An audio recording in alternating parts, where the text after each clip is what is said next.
It's February 17th, 2026. I am at Joel Pearl, thejoelpearl.com on Blue Sky, and it's time to get in the weeds.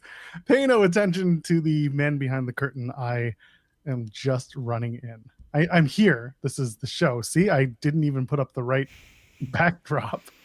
I'm in shambles today because it's Tuesday. It's a T day, so I don't even have a word that rhymes. I usually let SB3 do that. Terrific, tremendous, tremendous, terrific. Tripotenuse. Titular. I tried that one once. People kind of pushed back on me. Well, I don't care. They can yell at me. I'll go with titular. Tubular. Tubular. Hell yeah. Love tubular. And we're here. We're clear. We're gonna do our show. Jeremy Lambert is here. How you doing, buddy? I'm good. If you see me looking this way, my neck already hurts. This doesn't make it any better. But the curling is on. The women's curling is on. USA up 6-3 in the 8th end against Denmark. So I will be constantly glancing and checking the score. That's fair. It's not like there's much else to talk about today. I mean, I was here yesterday and we covered so much. And SB3 is back tomorrow. He's doing Wednesday and Thursday for me because I'm traveling tomorrow, and Thursdays is a normal day. And I'm going to be back on Friday. But yeah, that was the agreement that SB3 and I made. He offered to do Tuesday, Wednesday, and I said I could do Tuesday. I don't mind. And then Raw was what it was, and I'm like, well, I regret that. But here we are. It is a wild Joel on a Tuesday. I still have to get my hair cut.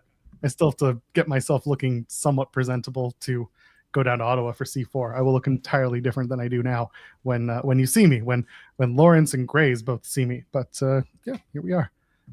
It's early, so you may as well just go ahead and leave a thumbs up on the video if you haven't already. I'm going to break Jeremy's spell so he can go ahead and get the same timesies. Nope, cool. Nah, mine was a little earlier. Whatever. You're always a little early, sometimes a little too late. Anyway, so go ahead, leave a thumbs up, and subscribe to the channel if you haven't already. What are you waiting for? Use your burner accounts. Get in there and subscribe to us. Get your friends and the friends' burners. Get your mom and dad. Make accounts for them and just subscribe to the channel. I hear it's great for the engagement. Probably not, but I don't care. YouTube will be happy, or maybe not. I don't care. And donate a super chat. That makes us happy, and I guess YouTube too because they take a cut. But any amount, get your question or statement read on the air, and of course, it supports everyone who does a show on this channel because it's not just us doing shows. It's not just. It's just Fightful. It's not Bleacher Report or Sports Illustrated, but Sports Illustrated kind of. I guess that's true. SB3 is Sports Illustrated as well. So yeah, if you donate a super chat, it goes to. Oh, US just got 4. It's 10-3. Denmark might concede. Okay. They're calling it a game. Let's go. US women's curling still on top. Was that a medal game? No. It's still round robin. Okay. I think US has 2 more games until the semifinals. Hopefully they're in there. This is a big step because they have 5 wins now, and you probably get into the semifinals with 6 wins. So, and I think they have 2 games left. So I think if they win one of their next 2, they'll be in the semifinals. I wish that it was 6 teams in the semifinals and the top 2 teams get buys. That could be the American in me, because in America we just always add playoff teams to every single sport. That's just kind of that's what we do. So I wish it set up like that, but I also like that round robin really means something, and you gotta perform well in round robin to get to the semifinals. Because in hockey, like, they do the round robin tournament and then everybody makes the tournament anyway. So like the round robin is just for seeding, and it's stupid because whatever, you still make the tournament portion of it. So okay, the way that you fix it is you bring a giant box and you put it on the ice. That's it. You don't do anything with the box. You just bring it to the show. You bring it. So I have a banner for today. It's actually a very important banner. For those that don't know, this is a very serious topic here, Joel. That's why I'm not going to acknowledge your joke there. This is a very serious topic. There's actually a missing person right now, And I need everybody to please be aware of this and please be advised of this. And if you have any information, please contact the proper people. Kevin Durant has not tweeted since 1:37 p.m. Eastern on Sunday, February 15th. He has since been seen on his phone. We're not sure what kind of activity he was doing on his phone, but he wasn't tweeting because he's not tweeted, at least from his official account, since then. So if you have any information, please contact the proper authorities. We wish the family of Kevin Durant well as we continue this search. Have they dragged the rivers yet? Maybe. I mean, you just know, gotta make sure. I know it sounds a little down, but we got to make sure that we really cover all the options. Yeah. It's very sad. It's very sad what has happened. Has anyone run into burning buildings yet? Oh, they're running into burning something. Burning phones, burning accounts. Burner. Yes, that was it. Anyway, we got a super chat. You wanna hop into that, or do you want to get into the other stuff? No, we can do this. I gotta find the thing. I was trying to put on the hockey game. Okay. You got it? Okay. Yeah. We got one from Volop saying Vanilla Fumble. I'm Vanilla, baby. It's been a while since we've done that one. Is what we call Kevin Nash. He put some of that extra cheap vanilla in that fumble too. I guess that means we got to play it a second time. I mean, there's always a good reason to play it. So I'm Vanilla, baby. Also, we hadn't heard it in a while, so I really did have to bring it up again. Yeah, Kevin Nash on his podcast said something that definitely shouldn't have been said. I expect him to walk it back. I don't even have the transcript, but he effectively. Do you want to? I know you heard about it. I mean, I heard about it, but I'll find it. But yeah, I'm not gonna defend Kevin Nash because it was a stupid quote. So he effectively said that I wish Javon Evans was more urban, and he wishes. You have the full quote? Yeah, I got the full quote. All right, go for it. So this is coming from Cage Side Seats. They got this one. Said, quote, he's an incredible athlete. He's a little bit too effing Mr. Bojangles for me. He says fucking, but I'm just trying to clean it up, even though I just said the word anyway. I wish he was a little bit more urban. I understand it's Netflix. I understand there's a big effing world there besides the one that effing 66-year-old Detroit boy Kevin Nash wants, but I just want him to have a bit of an edge. But if he's not going to have an edge, then he knows how to throw. He can strike. He throws a good punch. Effing take your time, throw a good punch. Maybe put 2 or 3 together. Something where effing you tell me if this shit is real, all this athleticism I have, I can use. Not if this shit was real, MFer, I would cartwheel off your MFing body like you would never see. And then he laughs. So really the crux of it is the Mr. Bojangles urban statement and trying to get him to focus on being less flashy and more to the point in his wrestling. It's a very stupid comment to make of using more urban and Mr. Bojangles. I listened to the clip, and people who listen to Kevin Nash knows he is very just like joking the entire time, just kind of laughing as he says things. Again, this is not a defense of Kevin Nash. I'm trying to provide some extra context for everybody. It's words he didn't need to use. He could have made the exact same point by taking out those words, those phrases, and just been like, hey, I wish Javon was a little bit more serious, or at least show the seriousness and then to go along with his athleticism. When you say the words urban and Mr. Bojangles, it opens it up to being interpreted as, and not incorrectly, mind you, as being ignorant and racist. So that's where I'm at with Kevin Nash. Like, He tried to make a point. He did not use proper words. Maybe he thinks he can use them because he's just been around the business and he's grew up in Detroit. And I mean, Kevin Nash was wearing FUBU on WCW television. Like, I feel like Kevin Nash thinks he has the right to say these things or feels comfortable enough to say these things. He still didn't need to say them. Yeah, I fully agree. And the again, not a defensive Nash, and also it's not my place to defend him anyway, because A, I'm not him, and B, I'm not a black man, so I couldn't tell you whether or not I would be offended for anyone in that community. With Nash, like you said, the NWO was full of like black culture appropriation, and they speak highly of it. They're like being Nash and Hall and Hogan at the time, about, especially Nash, about what they were able to bring into, you know, Southern style wrestling at the time, and to make it a little more, he would use the term urban to describe the NWO as well. It was a poor choice of words, and I'm sure he'll take accountability for it, because I can also say, from just following Nash for as long as we have, he's never come off as someone who would just make a racist opinion or just say something that is so out of pocket that he meant it. I really think he just had a poor choice of words, like you said. But again, it's not on me to decide whether or not I'm offended. I'm just going to listen to what my friends in the community say, and just kind of go from there and see what he says, see how Nash follows up. Yeah, I assume he'll address it on the next podcast. Maybe he'll apologize and probably admit that it was a poor choice of words, or maybe he won't. Maybe he will double down on it. Double down and be like, I grew up in Detroit and I hung around these people, and these people were fine with it. All my friends were fine with it. And like, all right, sure. Like it's not my place to say if I was offended, how offended was I, type of thing.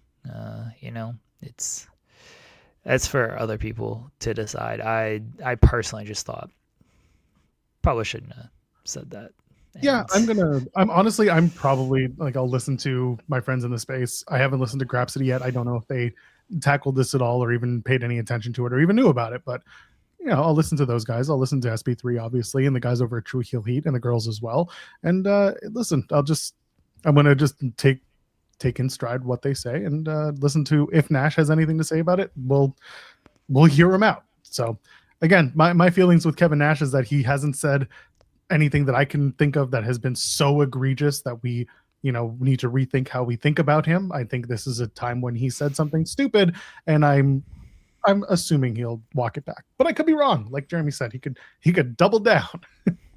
Who knows? T5 the Great saying, I'm black and knew what he meant. I got it. Yeah. There you go. Look. There you go. That's the thing. It's like, that's why I keep saying, like, it's not up to me to be offended or not. It's completely up to my friends in the black community. It's up to my friends who are paying attention to that and have a stake in that. I can only listen to the experience of others. That's the best I can do, and I will be sympathetic or empathetic to that. That's the best I got. I do advise, like I advise for any situation, not just this, listen to the clip and please draw an opinion out of it. I mean, whether it's the clip or the full podcast, but please, if you're going to have an opinion on this, please draw it out of the full thing and not the headline. Because at least you have the extra context there, because the headline is obviously going to make everything sound terrible. Again, when I listened to the full clip, it was more understandable what he was saying. Still think, I'll reiterate, poor word choice, should not have been said, but at least it gives context to what he was getting at there. And with anything, this is not defending Kevin Nash in this situation. This is what I say about everything. Listen to the full clip, listen to the full podcast. Don't just react off of the headline. Yeah, exactly. Get the context, get it right. And that's the most important part. People in the chat, of course, pointing out Reverend Jesse Jackson passed away this morning. We wish his family the best, those who were affected by him and the civil rights work that he did over the years. I know he had ties to the NBA as well at one point. Wasn't he also a guest host on Raw at one point? I think probably. He did a guest host spot on Raw at one point. And I'm sure Vince at the time was so excited for that. And I mean, I actually mean that, because Vince had this obsession with civil rights activists. And maybe it's because he grew up in the South and had that experience of just being around being around the civil rights movement? I don't know, but I don't know if he was so excited about it. But either way, it looks like he was just like backstage see. and just like hung out with people. It doesn't look like he was actually on Raw. So funny. I could have sworn he did one of the guest host spots, or maybe he was supposed to, and then he said no. Oh, maybe I'm thinking of the Reverend Al Sharpton. He did something. I know that. Regardless, Okay. Yeah. Listen, I understand that sounds not so great on my part, but Reverend, we'll go with that's what it was. But yes, we send the best to the family of Jesse Jackson, and he was in his 80s. He lived a long time. He's been through a lot, and actually, as Lawrence is pointing out, the first Black candidate to have a serious shot at the White House. So there you go. I think he ran twice, if I remember correctly. So yeah. Yes, R.I.P. Jesse Jackson. Ryan said I worked with Jesse Jackson a few times. Oh, all right. Give us some stories, Ryan. Were they good experiences? I would assume so, but I guess can't be certain. We'll have to find out. Ryan will get back to us. What else is in the news today? Oh, we gotta talk about this one. Oh, we got two of them actually. What?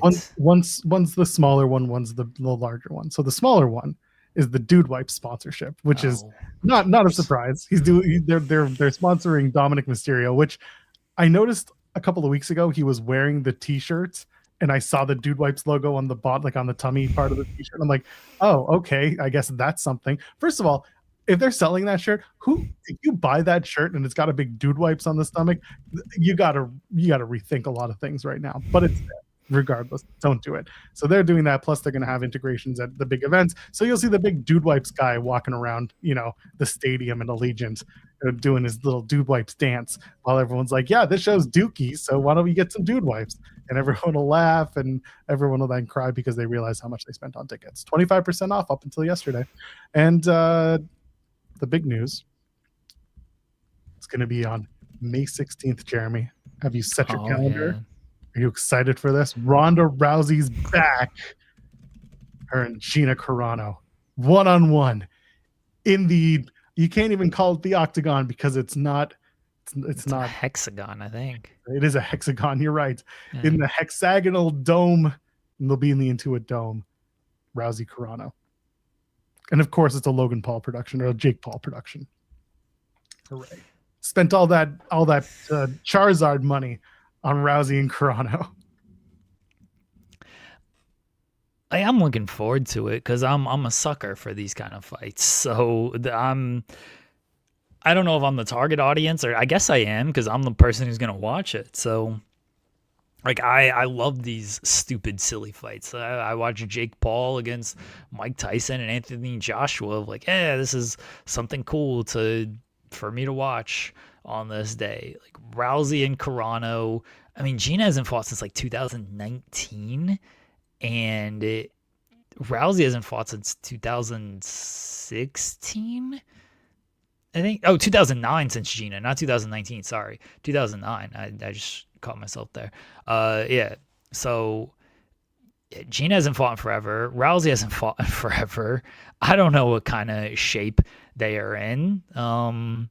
I know that Rousey still trains a little bit. I have no idea if Gina has trained or done anything in forever. It's at 145, which, I mean, Gina had trouble with weight for when she was like in her prime. Now she's in her 40s, and like the weight cutting is just way, way tougher on that. So it's going to probably be a disaster, but I'm looking forward to it because, again, I enjoy this dumb shit. So I look forward to this dumb shit.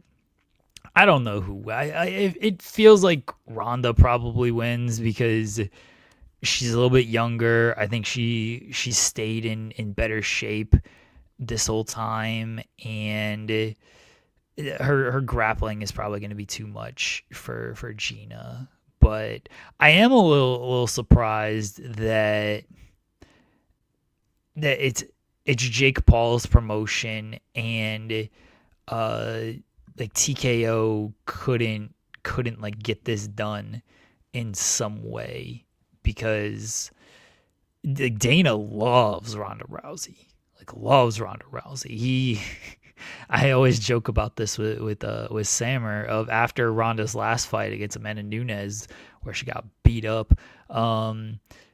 They tell the story of like, oh, through blood and tears, we were backstage hugging and crying, and Dana was like, "You were the best decision I have ever made," and like, I'm surprised that like they couldn't get it together. Apparently, they were interested in doing it last year. It just never, it never came to fruition there.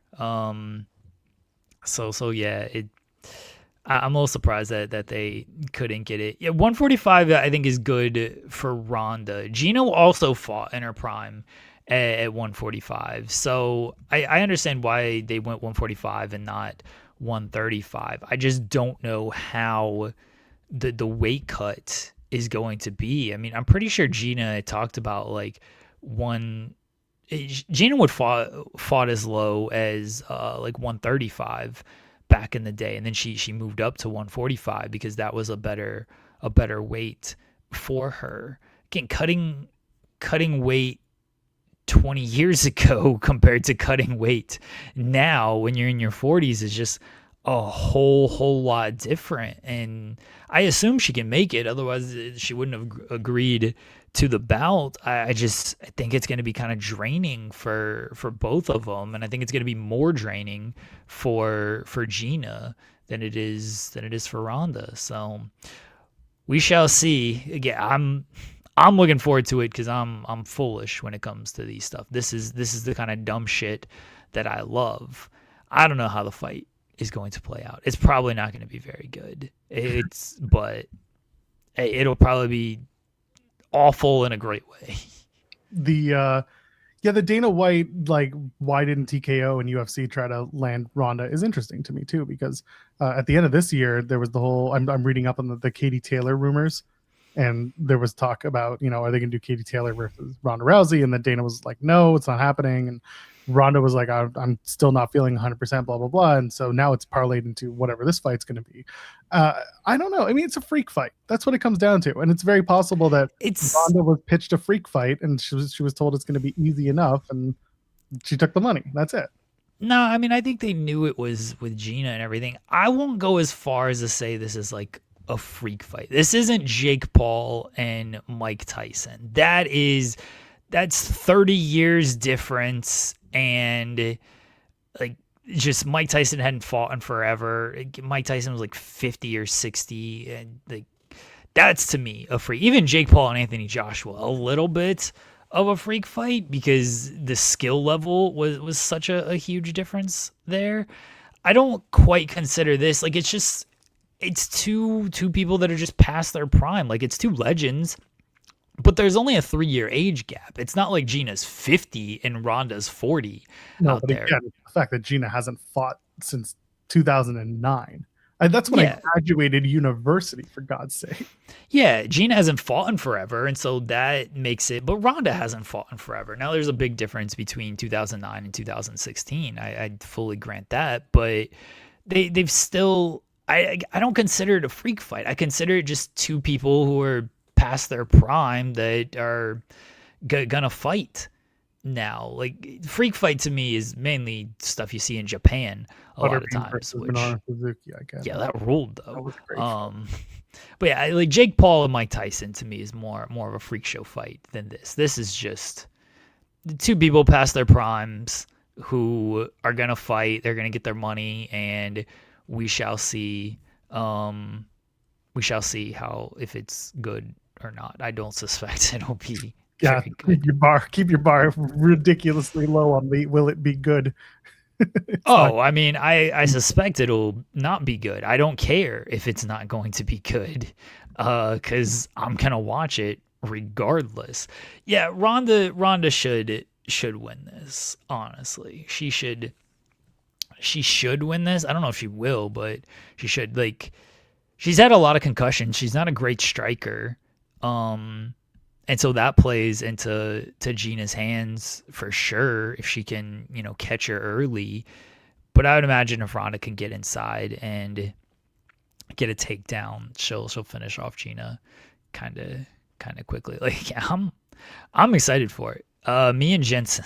I was gonna say, once upon a time, Jensen would do the freak show fight watch along, and then we do those on main, and then there wouldn't really be a post show as much as it would be just talk about the fight and all that. But like, I'm sure between you and Jensen in the spotlight, you'll be talking about the show by then, and who knows? We don't even know if the match will actually make it to May 16th. We're gonna see how long it goes.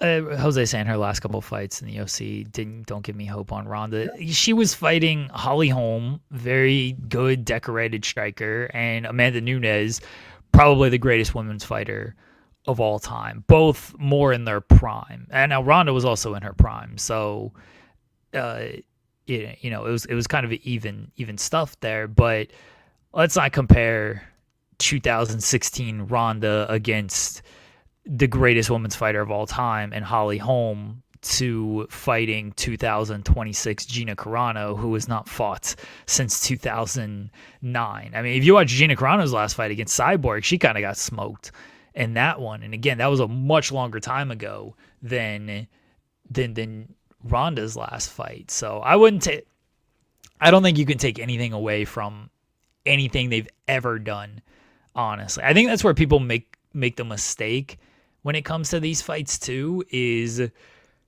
they try to equate it to, what they've seen like in their last fight, even if their last fight was 5 years ago or whatever. I think people are going to make this mistake when it comes to like if McGregor ever fights again. They're like, oh, well, Conor did this, and yeah, he did all this shit like 7 years ago when he was still good, but he hasn't fought in so long. Like, you can't take anything away from those fights. When he fought Dustin Poirier, when he returned with everything, and especially after the last fight, the one where he broke his tibia stuff, everyone's like, oh, well, the prime McGregor, the focus McGregor. He's like, yeah, he hasn't been that dude in a while. So I wouldn't take anything away again from anything Gina's ever done and anything Ronda has ever done. These are two different people at this point. They're gonna move a lot slower.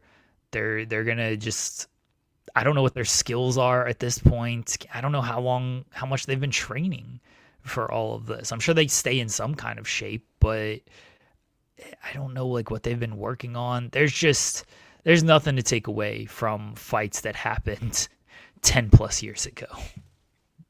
Hear me out. It's going to be a staged fight. Okay. It's going to be fake. Ronda's going to be like, hey, I learned all this stuff in WWE. And Gina's going to be like, oh, thank God. I didn't really actually want to take a punch. And then that'll be that. And she'll be like, my movie career. And Ronda will be like, what movie career? And they'll be like, okay, all right. Well, let's not get too silly with the promos now. And then they're going to have a fake fight in the hexagon. They got to call that. They got to call it the hexagon. Yeah, that's the best part. What a ridiculous thing. Couldn't even get an octagon. I mean, I do think that, well, they can't. So here's the thing. It's not even that, like, it should just what? It should just be a circle. I think Strike Force used like a circle. One of those promotions used a circle. It's not that they can't get an octagon. It's that UFC legitimately has the octagon trademarked. So they like can't use that, period. I'm sure it'd be very easy to get an octagon, but they can't use it. That's why all these other promotions, if you watch them, a circular type cage, because they can't legitimately or legally, I guess, use an octagon. They should do the non-tagon. It should be a 9-sided cage. You can, I don't know if you can trademark the shape, Henry. You can effectively trademark the it's the way it's the structure. The structure, exactly. Yeah. Yeah, you can. Yeah, Bellator had a circle, Strikeforce had it. They all use some. I can't keep all this stuff straight. Triller did a triangle at one point. You can trademark like the octagon structure there. So that's what is trademarked by the UFC. And yeah, that's why other promotions can't use an octagon. They can't call it an octagon. One, because it's not an actual octagon. So yeah, that's why MVP is not using the octagon and they're using a hexagon or whatever they're using. They should do a star shape, kind of like in Mario 64 when you fight Bowser and you have to do the so long, Bowser, and you spin his tail around until you throw him into the bomb, but they do a star. And then that way it's just as ridiculous as this fight is going to be. I've informed Sammer of this fight, and we had similar tweets of Hakeem Olajuwon and Patrick Ewing in the Magic and Raptors version, the washed versions. He deleted his because he saw mine. But he also referenced the best decision Dana has ever made. Again, that's a very inside joke with it's not even inside, but people have You've told the story. I literally told it on this show. I know. I'm 10 minutes ago. Well, he also told it like 2 weeks ago as well, so it's not the first time. Oh, 2 weeks ago. Why would I have a reason to tell it 2 weeks ago? I don't know, but we talked about Ronda and Sammer on the show. Oh, I told the story where Ronda buried him. Yeah. Sorry. It's a completely different story. Sorry. Yeah, Ronda buried him on Twitter and told him to get a hobby. Okay. Yeah. Oh, now I'm going to text them that and be like, remember when Ronda buried you and told you to get a hobby? That rules. Oh, my God. Hey, by the way, happy birthday to our pal Connor Casey. It is his day today. He's been on the show quite a few times. The guy behind Pro Wrestling Symphony. We love that. And is going to give us our weekend host and his champion, Colby Carter. Going to come in with his beautiful voice. And he's going to host the weekend show. Happy birthday to Connor Casey. We do love Connor. I'll ask Jensen how much he's betting on this fight. I assume it's going to be one of our topics. I think he's going to want to talk about it a fair amount. It's just going to be how much to bet and what to bet for. He's going to bet on like all types of stuff. He's going to bet on like how long the fight's going to last and how does the fight end? Like, is it a punch TK? Is it a knockout? Is it a submission? Yeah. I think both of them can lose. Rousey by submission would be my bet if I bet on such things. I'd bet Rousey by submission. Can't do Carano by knockout? No, I can, but that if I only had one bet to make, that would okay, what's the bet I feel the most belief in? It would be Rousey by submission. It'd be Rousey like money line, but I don't know what the odds are going to be for that. Probably not great. Rousey by submission, you get a little bit better odds. Yeah, that makes sense. Anyway, it'll be a grand old time in the Octagon. The hexagon, I should say. The Octagon, I called it. The hexagon on May 16th. And you can go and get ready for that show in a few months. Whether or not it actually happens, we'll find out. But it's been announced. So good luck to you. Anyway, fun. What's the odd fight gets canceled because of weight? That's a one. That's the one you can bet on. They got the weight would have. Yeah, the weight would have to be like it would affect the payouts. Well, you get fined part of your purse if you miss weight.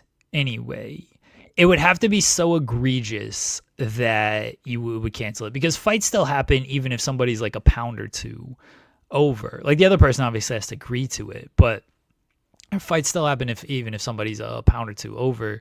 It's where you're like 5 pounds or more over. That's when it's like, okay, you know what? This is kind of unprofessional, and I'm not taking this fight.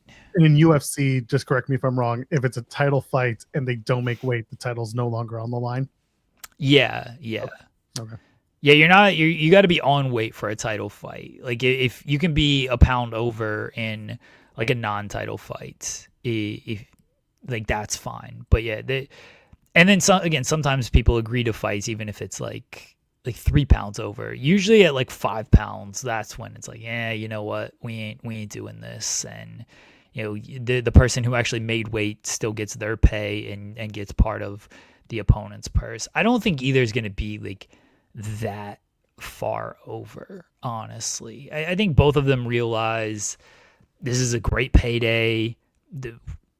It's a good opportunity of, just to fight again. And it comes down to payment, let's be honest about things.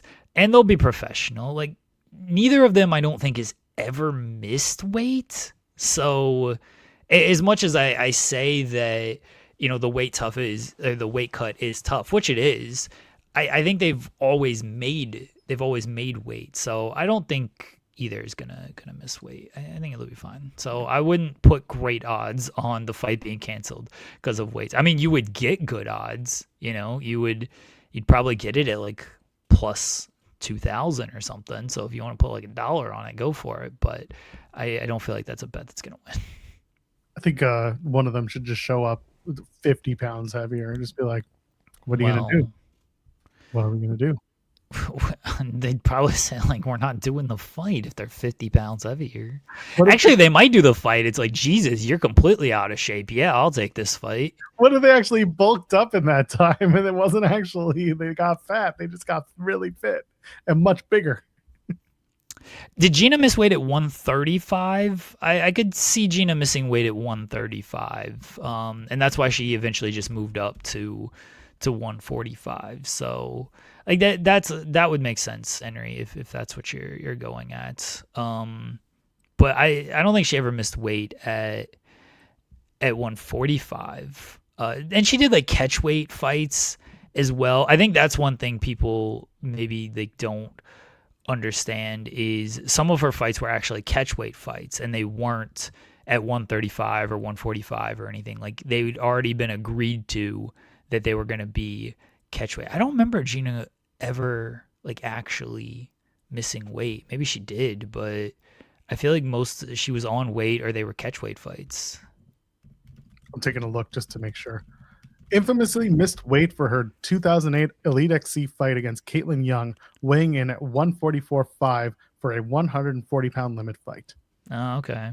There you go. So if you were following Elite XC back in 2008, which I was, I just my memory sucks on this stuff. So yeah, again, they going to 140.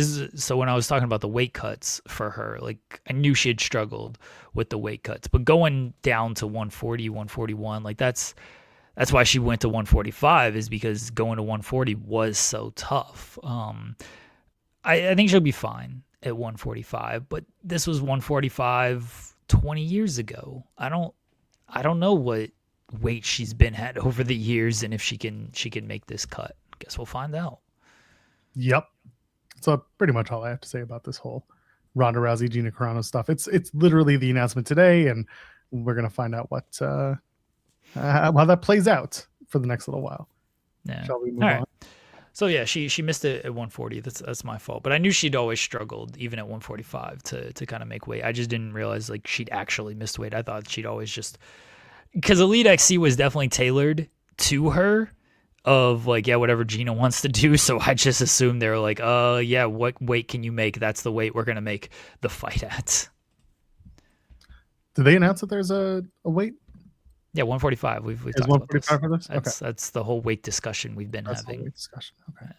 Yeah. I don't listen to these conversations. Clearly. So this could have been 15. It could have been 110. Could have been 7. I don't know. I just come here to work. It's Tuesday. I don't know what's going on. You're the one who brought this up. Yeah, because I had to for clip's sake. I don't even know how much time I'll have for clips today anyway, because I got to pack and things like that. This camera, I got to take it off and put it in my bag and pack some clothes. And I think I'm taking more. More gear than I am clothing to Ottawa. Okay. Who needs clothes? Just show up in what you're waiting and what you're wearing. Feel like you should have some clothes, but okay. Best I can do is closure. Anyway, so Raw was not good. How creatively bankrupt has this company become? They spent one night proving it, and it was actually impressive. They're just doing mysteries. That's mystery. Like they should do a murder mystery, honestly. That would be much better. Mystery Wrestling Theater 3000. That is what we've become here in WWE world. It's actually impressive if it wasn't so poorly done. They opened the door. Even the doors are upset with them at the venue. Just incredible stuff.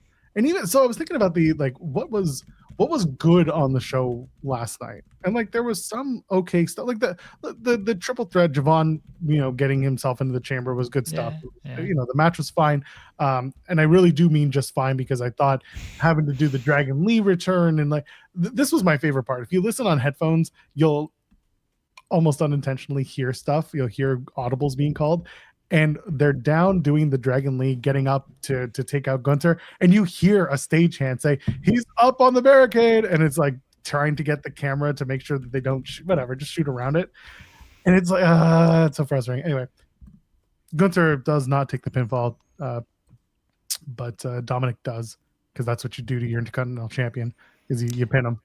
I mean, better Dominic than Gunther. Honestly, yes. I mean, you could argue of like, all right, don't put either in that position, but if Javon's gonna win, obviously somebody has to take a pinfall, and yeah, better Dominic than Gunther, especially because Dominic, he's a heel. They have the out of, oh, well, where was Judgment Day? I mean, we know where they were, but from Dominic's point of view, where were you guys, type of thing. So yeah, I didn't mind that Dominic lost the match. Yeah, it felt weird, especially because you just set up Penta as the next challenger for the Intercontinental Championship. So I guess maybe the story they're going to tell is like, oh, you're not that good, Penta's going to lose. But like, I don't know, they're trying to at least have some sort of crisis of conscience or not even conscious, just a crisis of like, you just came back and you suck, but Penta's on a roll, and then he's going to, cheat to win to do it. And that's that. I feel like we've seen Dominic and Penta a million times. That was Dominic's like entire feud after he won the title. They feuded for like 8 months. Yep. And then one of them got hurt. And then the other one got hurt. And now they're just right back to it. Like it's been Dominic and Penta literally the entire year, at least the better part of this year. Like, who could possibly care about Dominic and Penta again? You know that they're struggling when the show goes under 2:30. And the show... Yeah, I noticed that. I was like, oh, are they going to have something big here in the final 10 minutes? Like, no. No. They wrap that show up, and I looked at my watch. I'm like, oh, it's not bad. I mean, it's bad, but that's not bad for me. I've already made the thumbnail. I've already done the copy. At that point, I had written down Gunther qualified, and I was like, you know what? Let's not, just in case. And then Javon won. I'm like, I'm glad I didn't. So there you go. Today's copy on the video, yeah, I wrote that before Raw ended. So I just wrote 2 new qualifiers, and I did not specify which, because I didn't want to spoil it for anyone who hadn't watched Raw yet. Also because I didn't want to go back and change it once Raw ended. So we had already decided on the thumbnail at like 8:30. Yeah, because this crate segment was pretty early. Just incredible work. You can't book it any better. A giant crate shows up, and Adam Pearce is like, "What's this crate doing here?" And the dude who delivered it was like, "I don't know. I just deliver shit." And he's, look at the clipboard is just a blank piece of paper that he's holding, which makes this even funnier. There's nothing, they didn't even try. They didn't even try. And then Adam Pearce is like, "Well, ship it to SmackDown." And it's like, why? Why wouldn't, if you can't open it until the 28th of February, why wouldn't you ship it to, I don't know, the venue where you're doing Elimination Chamber? Why wouldn't you ship it to the United Center knowing that you can't touch it? Why are you spending good money having a truck and a driver drive this thing across the country for you? Why wouldn't you just send it elsewhere? It's already, like, they already got to move stuff to SmackDown. So I guess it's extra weight, but it's not like it's being shipped solo to SmackDown. It's more just like, why would you send it there when it can't be opened anyway? And just so Nick Aldis can look at it. Somebody should just open it. Like, what? What are you, embargoed? It's your company. Yeah. It was from Dude Wipes. They've already announced the deal. I don't understand why like somebody just doesn't open it. It's just like, don't open until this date. I'd be like, nah, fuck it. I'm going to open it when I want. So, Vision should have shown up and be like, no, we're not doing this. Open it now. We're badasses. And like, yeah. No, open the crate. I love Louis in the chat being like, Crate O'Con, the crate Kali. Stop it. I love it. It's just how incredibly, like, this is 80s wrestling back again. And you've got, why don't you put it in a box and everyone's going to love it. And it's going to be a big surprise. And now people are starting on the it's Chris Jericho train, and it's like, oh, we're gonna play this game again, huh? All right, everyone will be looking on the AEW roster page all the way up until Elimination Chamber, and who could possibly care? I think Ibu actually made the best point, by the way. Ibu was like, anything not to put a fifth match on this card. And that's exactly what this was. If it's Chris Jericho, that would be the funniest reintroduction. He just fucking pops out of a box. That would be hilarious. That would be absolutely hilarious. I do have option. That is the poll question for today. Obviously, I only have 4 choices, but the poll question is, what's in the box? We have Chris Jericho. We have the Golden Egg. We have the Gobbledygooker. And we have another crate. So maybe it's just a crate inside of a crate. Box. Inside of a crate, yeah. It could be a boat. I made that joke on Twitter. I wasn't going to, run back the same joke that I already made. They do it every week. Yeah, true. Box-like structure in a box. I was thinking of you, Alexa Bliss Gamer. It could have been a box-like structure.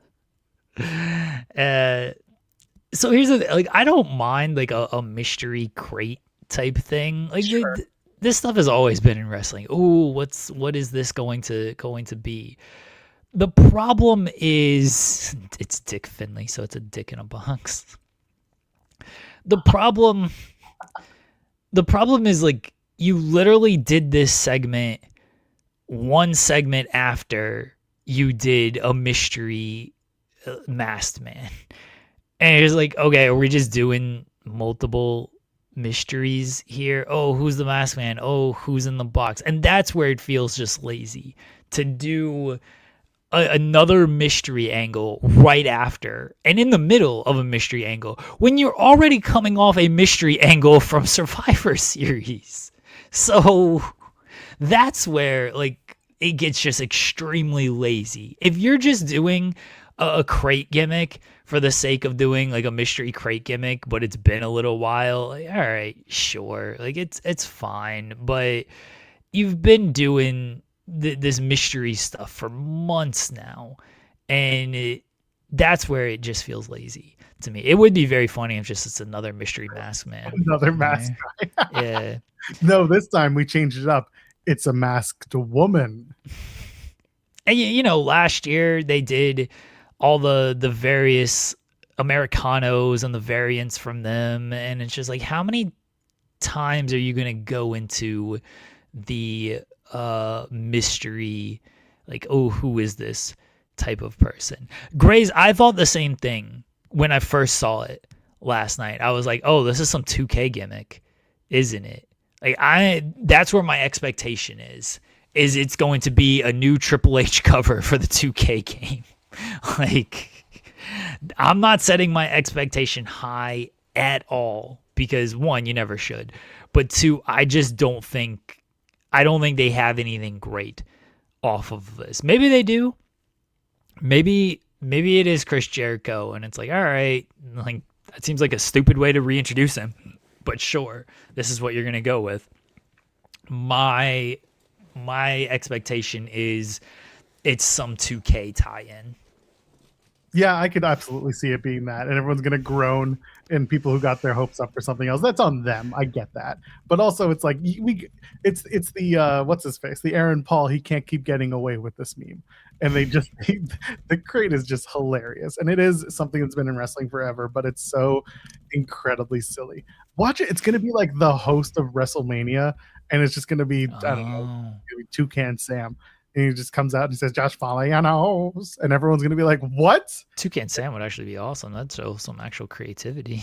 God forbid. They'd have to pay for that, right? They won't. Yeah, they won't. They definitely won't. The crate gets open at Elimination Chamber. It says February 28th on the box. So there you go. They'll do it in Chicago. I know people are bringing up the fact that Jericho debuted in Chicago in 99. So, like, there's the tie there. That's where a lot of brains went to. It's okay, cute. It just, yeah. People, how mad are people going to be? I think this would be hilarious, but how mad are people going to be if they do this as like a digital exclusive at midnight on February 28th? It's like, oh, we can now open it. Why would you wait? Like, why would you wait until the show? Like, why would you wait until the actual Elimination Chamber show? Just open it at midnight. So here's the thing.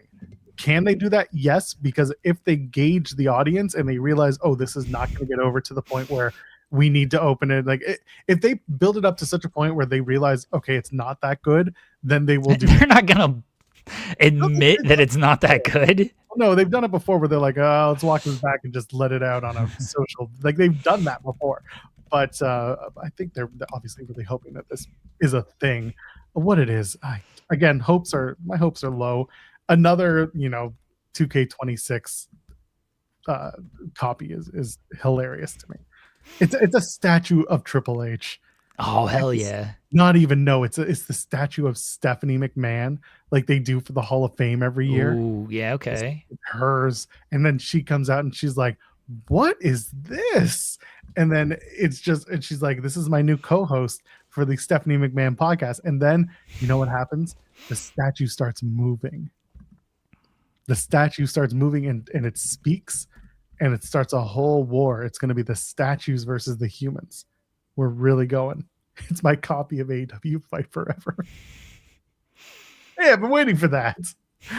The meme of her saying grasses.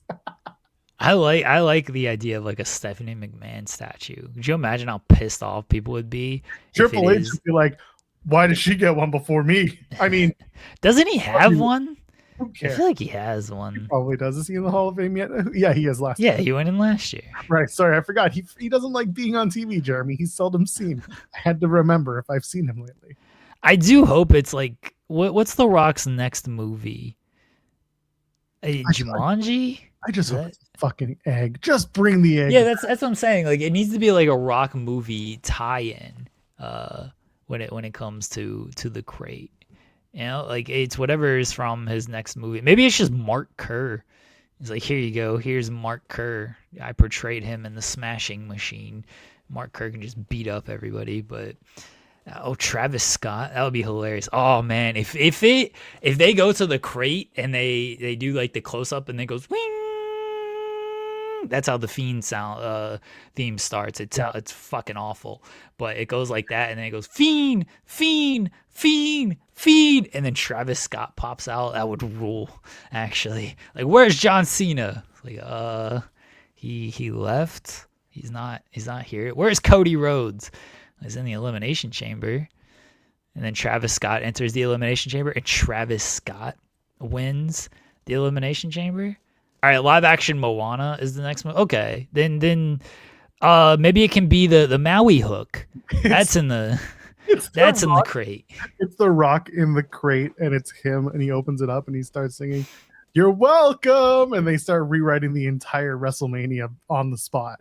And it's The Rock coming out of the crate as Maui, and he's just singing about all the matches he's made for WrestleMania, and Triple H has to stand there and just be like, what is he doing here? And as he's singing and dancing around him, and he does the rap gimmick with the song. Oh, perfect. That's it. Nothing less to say except you're welcome. Or go home and smoke some more crack.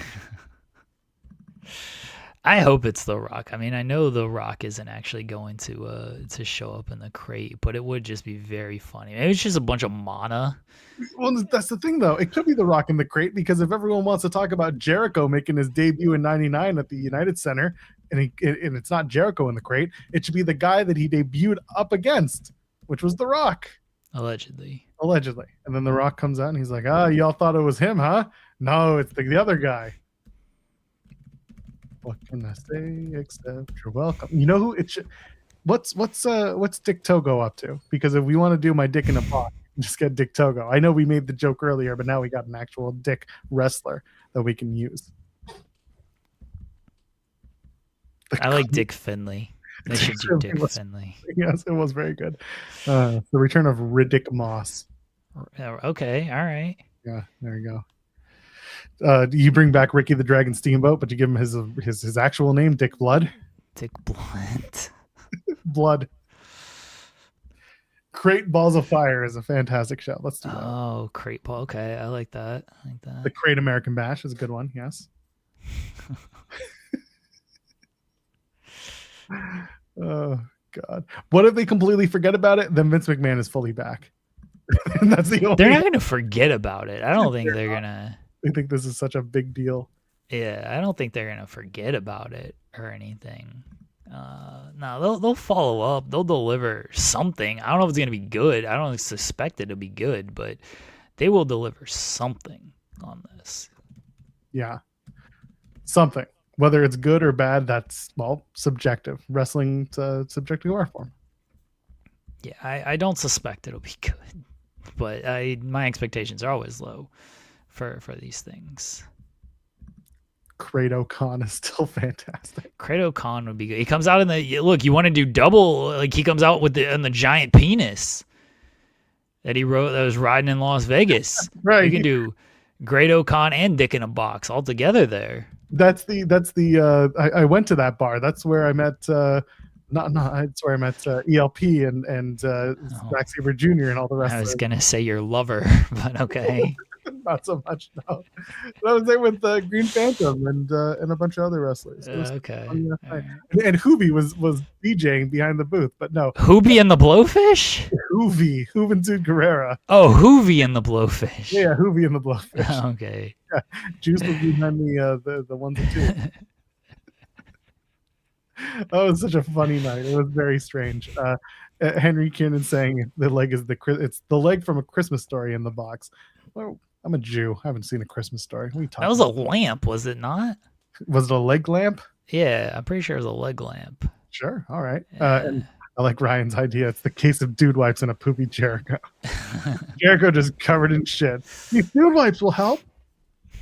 Jericho would lean in so hard to all of the sponsorships WWE has. That's my favorite part of this whole thing. Oh yeah. He 100% would. He would just, I think he's gonna lean into it. He's gonna love every minute of those things. Oh man, what a funny, stupid episode of Raw this was. What about the Stephanie Vaquer segment? What did you think of that? She comes in and just like verbally undresses Liv Morgan in Spanish, doesn't even do it in a language Liv understands, has her boy toy have to sit there and like whisper sweet nothings in her ear, but the nothings are actually all the awful things that her opponent is saying to her. And then Liv starts to cry. On one hand, you and I talked about this yesterday, where it's like you do have to kind of level up the story if it's going to be those two at WrestleMania. And they kind of accomplished that in a way. However, they're also doing we're going to make the girls cry because women are emotional story, which is like, you don't really have to go that way. You don't. I didn't get that at all. You don't make the guys cry on the show. I just thought it was stupid she was crying in the first place. So I didn't. Upset. She should have been like angry, not crying like like I didn't read into anything of like women are emotional with this. I just read into like, all right, she was gotten to by this, and her reaction was just a cry. But I thought that was stupid because like that's not really. I guess it's sort of Liv because she cried when Rhea went with Dominic, but that was all fake. Maybe these are just fake tears to get in Stephanie Vaquer's head because that's the only fucking story they can do right now is, oh, there's so much in their head that they don't know how to react. That was what pissed me off about this show last night. The CM Punk and the AJ Lee segments were the exact same thing. They're working together, brother. They went home and they were like, well, here's what I'm going to do. I was like, oh, let me copy your homework, but don't make it obvious. It was the same segment. I was like, y'all got nothing. Y'all really have nothing. Like the crate and the mystery stuff, like solidified that. But this was like just hammering it home of like your top two feuds on this show right now are the exact same. The babyface is getting into the head of the heel, and the heel doesn't know how to react. And they're playing mind games and all of this stuff. Just terrible. And maybe that's what Liv is doing, since that's the only idea that they have, is Liv is just playing mind games because she is fake crying, and now Stephanie is like, oh, I feel bad for you. I'm sorry. Like, I didn't mean to make you cry.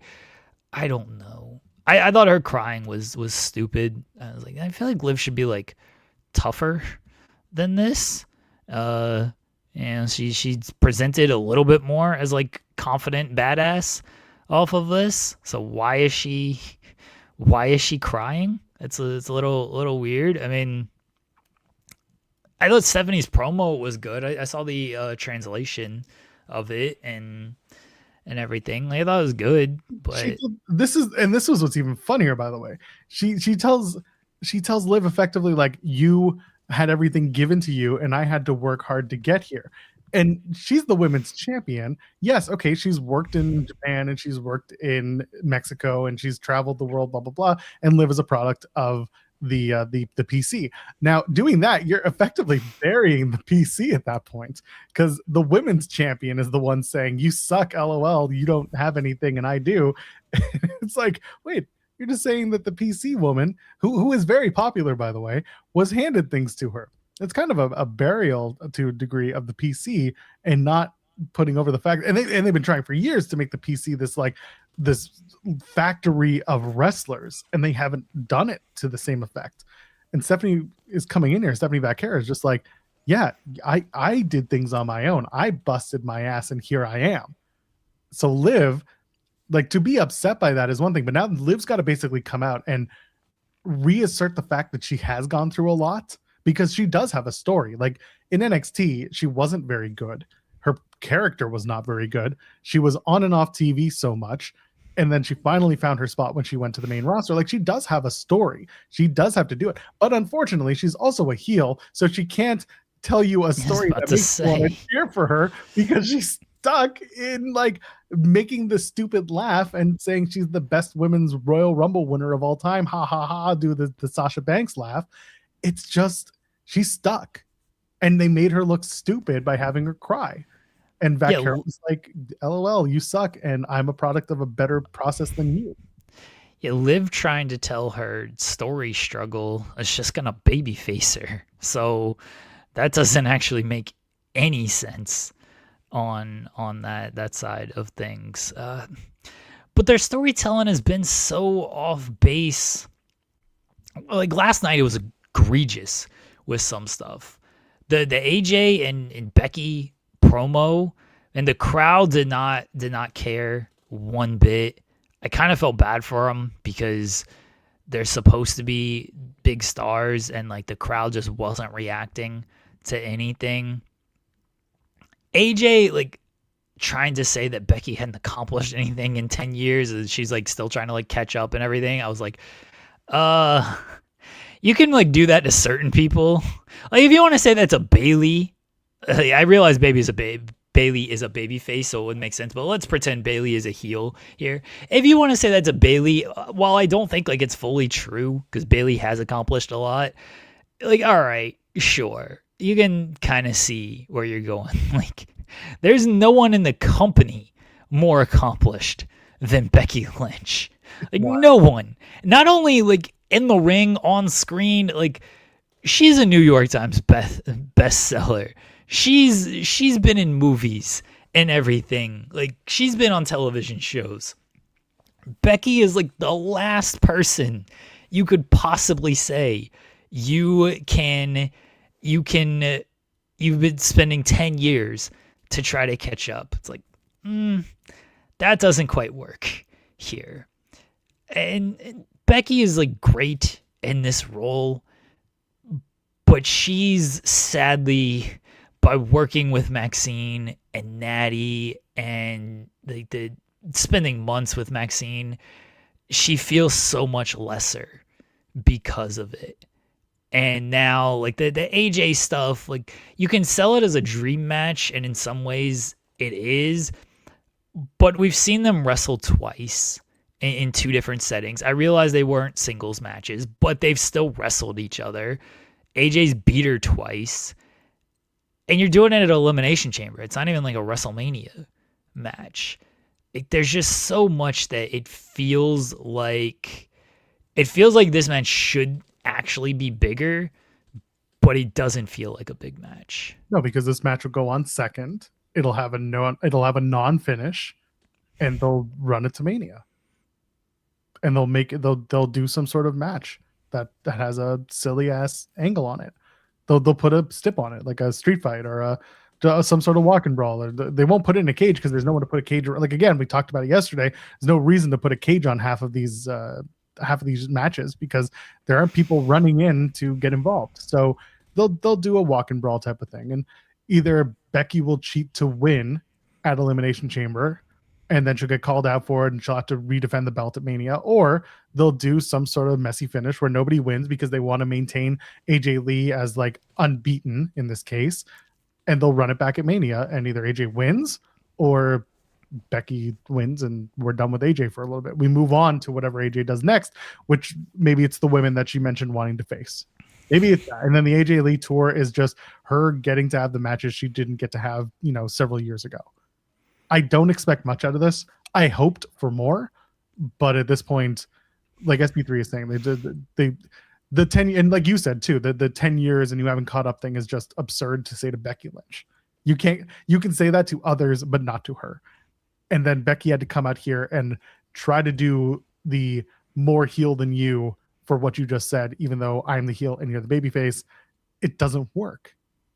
And now they have to figure out a way to tell the story at Elimination Chamber, which, again, I don't expect to finish this match. I just don't. Well, you see, AJ Lee is in her head. And so... Well, she doesn't... But Becky doesn't fight in Memphis, so that's very important to note. I did like that Becky tried to save it of like, I don't fight in Memphis, because otherwise, again, she just looked kind of stupid, just like not hitting her and just beating the shit out of her. Like she's a heel off of all of this, right? Like if she hit, her reasoning for not hitting her was, oh, I don't want you to have any excuses for Elimination Chamber. And I don't want you to be beat up. I don't want to give you a reason to cancel the match or whatever. You are the heel. If you beat the shit out of her and then she doesn't make it to the match, or she does make it to the match and you still win, then it can just be like you were 100% healthy. You have no excuses for this match. Or again, she doesn't make it to the match. Like you were scared. You were a coward. You were ducking me. Like you're the heel. Talk your way out of this. Talk your way into more heat when it comes to this situation. Instead, she just looked, and I know it's part of her gimmick of like she talks big, but then she kind of cowardly her way behind things. But the fact that they did two of the, oh, I'm in your head, Warder, and we can't hit our opponents even though they're giving us the free shots. Like, are the Irish just... Did the Chicagoans, I know AJ Lee's not actually from Chicago, but like did the Chicagoans just know that the Irish are honorable people and they just won't strike them like that? Like what is happening here? The Irish are not. They're not. You work with one. You know how he is. It's fine. He's fine. Seems honorable enough. I don't know. I don't pay attention to the people that I work with. That's true. Neither do I. What are we talking about? And then the mirror segment of CM Punk and Finn Balor. Everyone's happy Finn Balor has his music back, and Big Head's back, and Dominic was there. Dominic Dude Wipes is what we can call him now. JD McBighead, Dominic Dude Wipes, and Finn Balor. Finn gets his regular name. Anyway, this was silly. This is Punk being like, why'd you put I'm going to prove everyone wrong. Why did you put the main event of WrestleMania in jeopardy? And then more mind games. I was okay with this segment. It lost a little bit of steam because, again, AJ Lee and Becky did the same thing, but that reflected more poorly on AJ Lee and Becky than it did this segment. Punk's a fighting champion. He wants to fight. Like him saying, now he saved it a little bit where he was like, oh, JD McDonough, or not JD McDonough. Well, he called him, bobblehead. The bobblehead. Yeah. He said, I'll allow it, which I thought was hilarious. Yeah. I mean, he's like, Finn Balor deserves this title match, and I'm thinking like, all he does is lose, but then he's like, he deserves this ass kicking. Like he deserves, me beating his ass. All right, that kind of makes some sense right there, that he deserves that. And he kind of said the same stuff of, Judgment Day has held you down and turned you like weak and stuff. I thought Balor was good, bringing up his history of why he's the best, but at the same time, it's like, when you're a giant loser, dude. That's the thing. He brought up when he was the best, and he hasn't been the best in 10 years. He hasn't been presented as a best in 10 years. He's talking about old times. He's talking about old hat. He's talking about how he was, leader of the Bullet Club, won a bunch of matches, how he was big in Europe and he was on the up and he was winning matches. He came into Raw on his first night and he beat Roman Reigns. Well, after that, unfortunately, he got injured, winning the Universal title the first night, and then he had to relinquish it. And after that, he never got another shot. And like that's the unfortunate reality of the way his story's been told.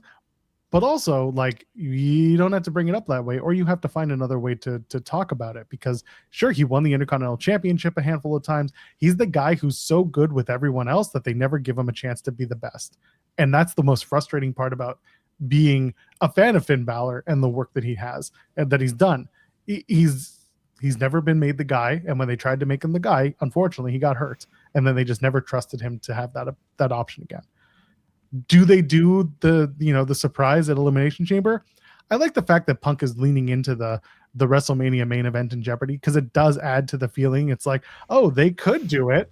I don't expect them to do the title switch, and I know I made the joke. It's like Roman should then come in and be like, I'm going to save the WrestleMania main event and win the title now.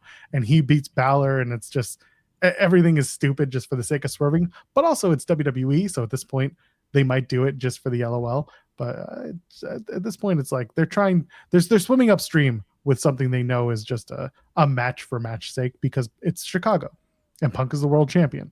So they got to do a match with him in his home city. And the home and home series between Balor and Punk is not a bad idea. It's not believable given Balor's position and given the way that like the WrestleMania main event has been announced, and everyone's looking forward to that and not Finn Balor versus Roman Reigns.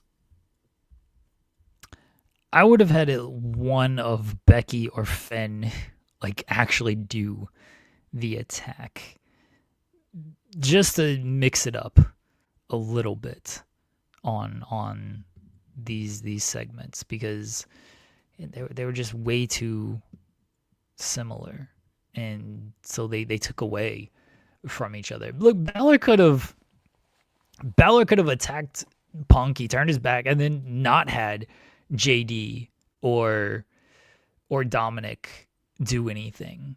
He could have just beat him up himself and show like, you want like the old Finn Balor, and I hate that trope, but you want the non-Judgment Day Finn Balor. Like, all right, this is Balor Club Balor, like the aggressive, intense Finn Balor. And then you could still do the same backstage segment of JD being like, why didn't you let us help you, and Finn being like, you want to help, like, stay away, I can beat this dude on my own. And then JD's upset and he's like, all right, fine, and they go their separate ways, and Dominic's like, oh, guys, I still have a match, and it sets up the exact same there. So, but the fact that, like, again, they both did hit me, come on, just hit me, and then neither person struck. All right, we're just out of ideas, aren't we? The bring back the old Finn Balor.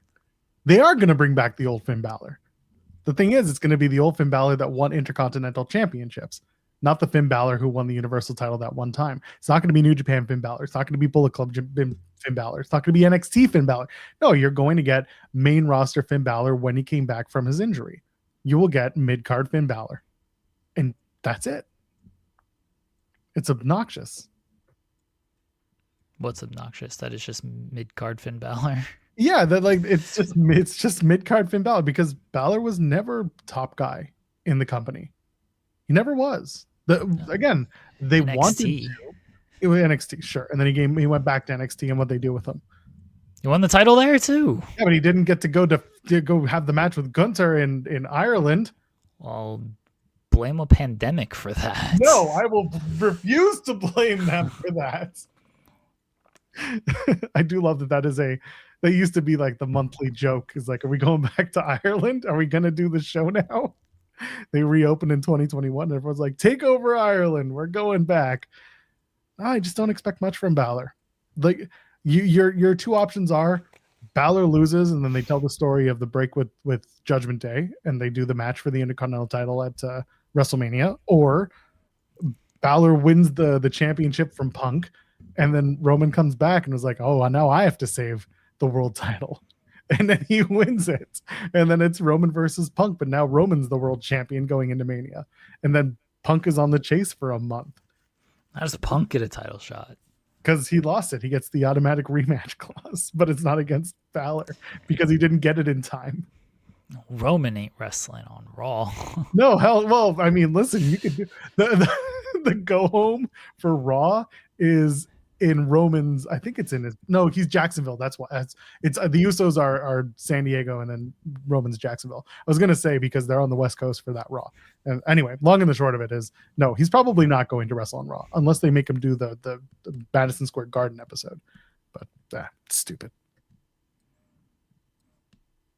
Yeah, why would Roman, people in the chat, why would Roman save Punk? Yeah, what that's was a really that? strange idea. What is that? Here's where you go with this. You need a main event for night one, right? Like we don't know what the Drew and Cody again, dumb as hell, whatever. Sounds stupid. You know who you call on to main event night one. Ghostbusters? The Tribal Chief. The Tribal Chief main events night one. Finn Balor wins the title at Elimination Chamber. And Roman's like, fuck, I gotta face this dude now? This is terrible. All right, fine. Night one, main event. We'll do this. He beats Balor night one, gets the title back, and then you still do Roman and Punk night two, and Roman wins that as well. Main events both nights, wins both nights. First time in history that somebody has main evented and won both nights at WrestleMania. They love that dumb shit. That's what should happen for Roman this year. And Finn Balor gets a main event out of it too. And people would love that. Yeah, that's fair. I don't know what to expect from the Elimination Chamber at this point. Not much. Not much. Do you think Punk and Balor goes on last, or does the men's chamber go on last? Nah, man, it honestly, it should be Punk and Balor. Yeah. And then Roman comes out at the end to do a confrontation, and that's how you close out. Like The Rock comes out. I mean, that's even better. Sure, I'm all for The Rock coming out, but that's what it should be. I imagine it'll be the men's chamber. Fuck if Cody wins and then you do the confrontation with Drew. That sounds terrible as well. I just have no interest in this Cody stuff right now. Like I got no interest in the top scene from the secondary show for the secondary title with the lesser stars. They told you. They told you. Yes, Henry saying The Rock does 4 fingers this time. Oh, it's a 4 Horsemen callback. It's the 4 Horsemen. That's right. Oh no, Ric Flair is going to show up at WrestleMania.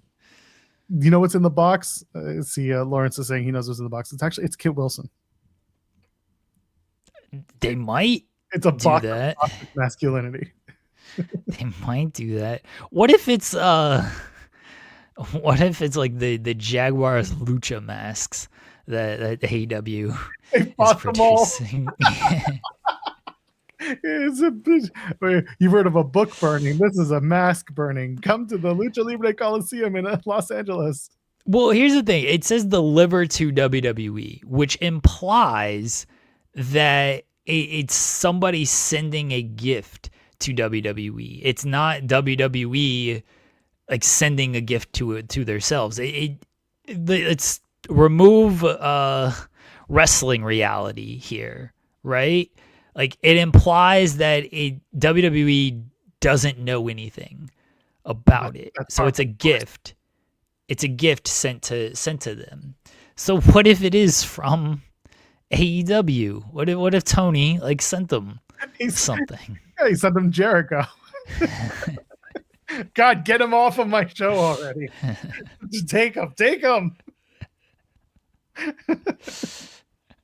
Trevor Lawrence. Jesus Christ. Oh man. Yeah, other people have made the joke that it could be Danhausen, which would be very funny. A Punk opens the box and it's Danhausen. Hi, come with tidings from Tony Khan. Let's look for his brother Nick. Where is Nick Khan? I had to sign my contract. Why does he sound like Cornholio now? And yeah, I hope he's Detective Danhausen still. He's got the hat on and everything. Yeah, he's gonna find out who the mystery masked man is. Yes. We must step into my mystery machine. He's like, there's been a lot of mysteries here in WWE, so we're gonna solve a mystery by introducing me as the mystery solver through a mystery box. It's D in a box. The D is Donovan Danhausen. It is D in a box. It's my D in a box. We have made it. We have come full circle. Donovan Danhausen joins a WWE courtesy of Tony Khan. The note says, please take him, please. And then he goes to find Nick Khan to get his deal, to sign his deal. And he goes to discover who the mystery attacker is. He should find Powerhouse Hobbs. Like, where's this dude been at? Oh, he's on Main Event.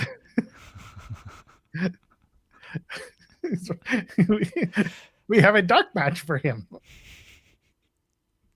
He should be the new authority figure. Fuck it.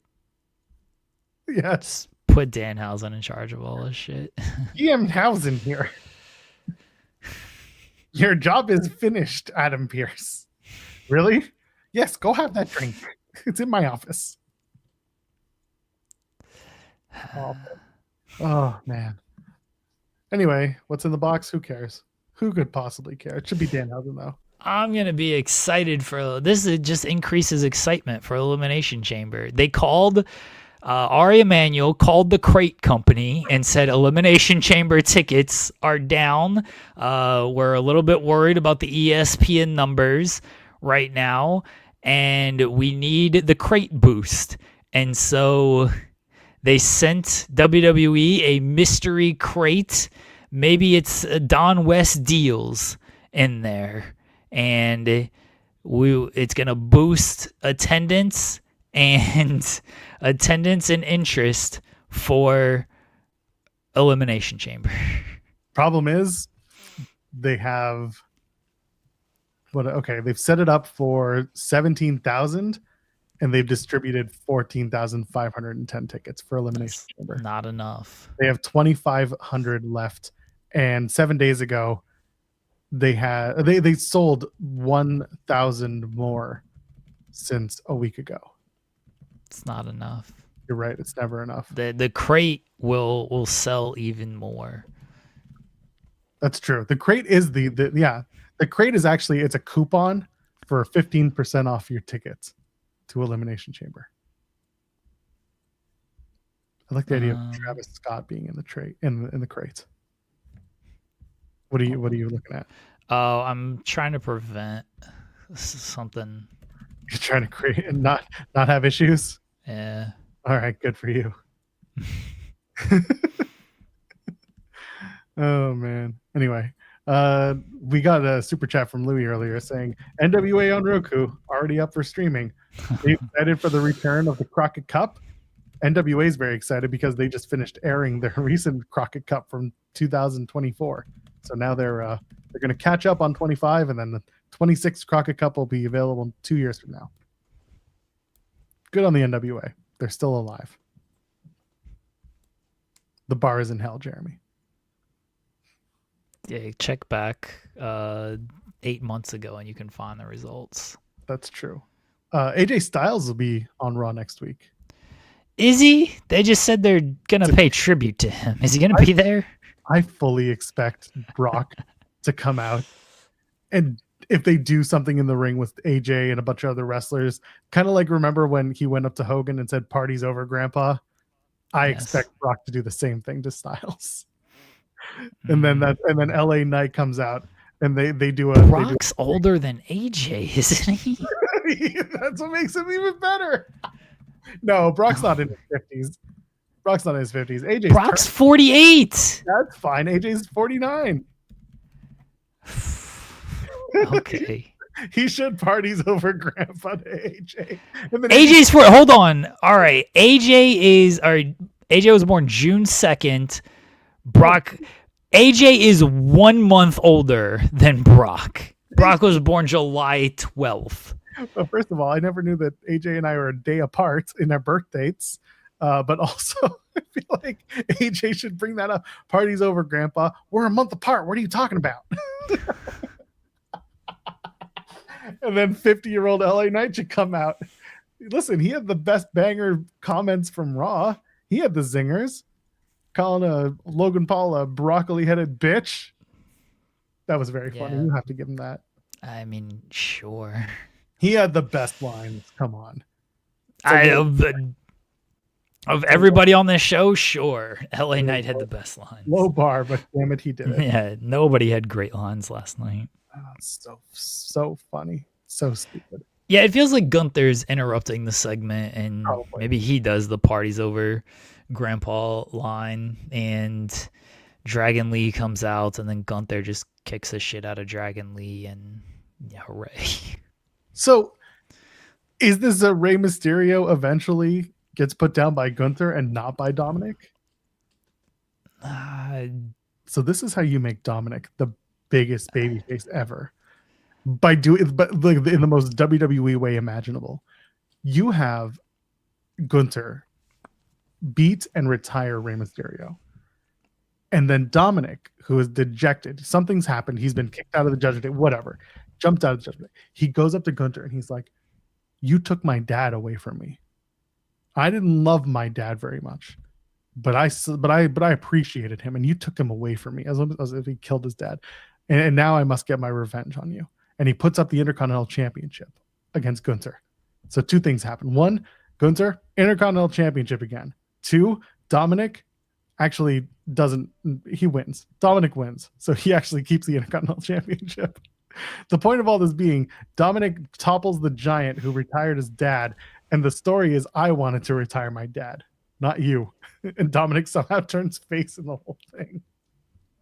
He's going to turn face at some point. I don't think they're going to do it. This is how they do it. Soon. You retired my dad. I wanted to retire my dad. And Gunther's like, why don't you fight me about it? They should just team a Gunther and Dominic. Yep. Tag team. Gunther Mysterio doing 619. Gunther's done a 619 before, hasn't he? I think he has. Yeah. I think he did it to like mock somebody, like Ray. I feel like I've seen Dominic do that one. Not Dominic, Gunther. Yeah. Yeah. Or just when he was Walter. Yeah. He's done. Yeah, here it is. He did it actually, and he did it in Progress. Oh no, Fight Club Pro. There you go. When he was Walter. There you go. Yeah, he took out Chris Brooks with it. That's very funny. Anyway, yeah, that's how we should do it. Just do the Gunther 619. Booyaka, booyaka. I wanted to say booyaka. They should put Gunther under a mask and he can defend Lucha Libre, since they can't have any luchadors defend Lucha Libre. It's got to be fake luchadors. You know what? Gunther puts on a mask and he reunites with Ludwig Kaiser, and they are all El Grande Americanos. And the irony is just dripping from everyone's pores. Irony, yes, that is what we call that. We're going to save this company. Some more El Grande Americanos. That's what they want. More Americanos. Just not those Americanos.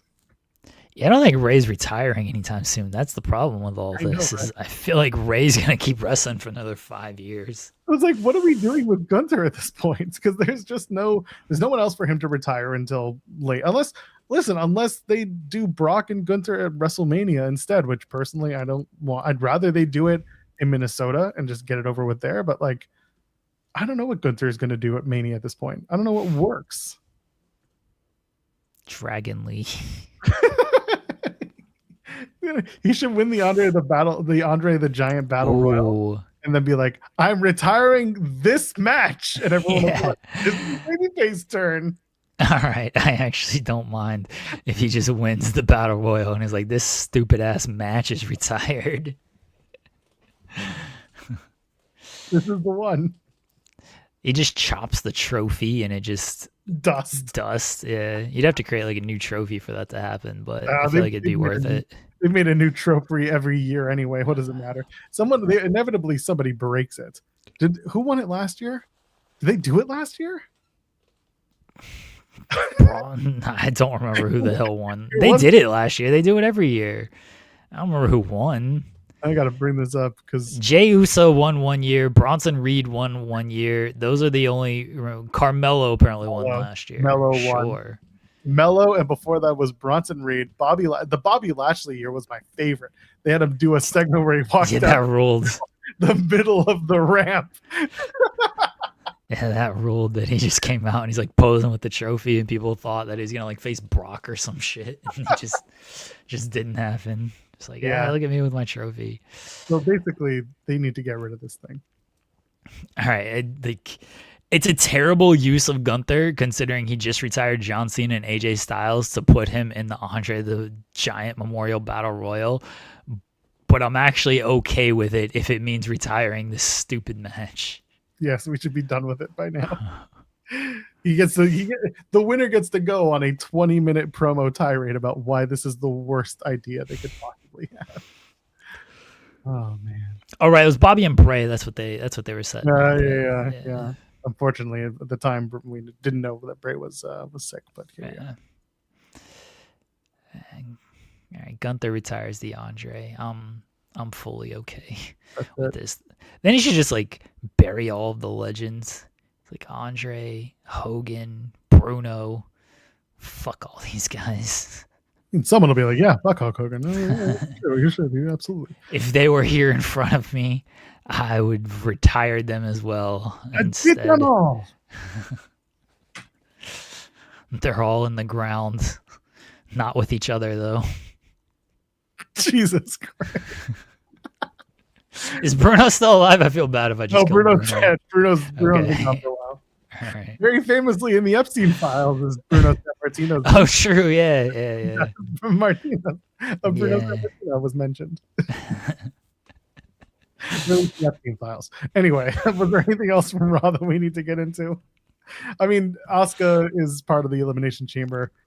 She's not going to win, but Kyrie thinks she is, and they're still doing a domestic violence dispute between Asuka and Kyrie. Yeah, I feel bad for Kyrie.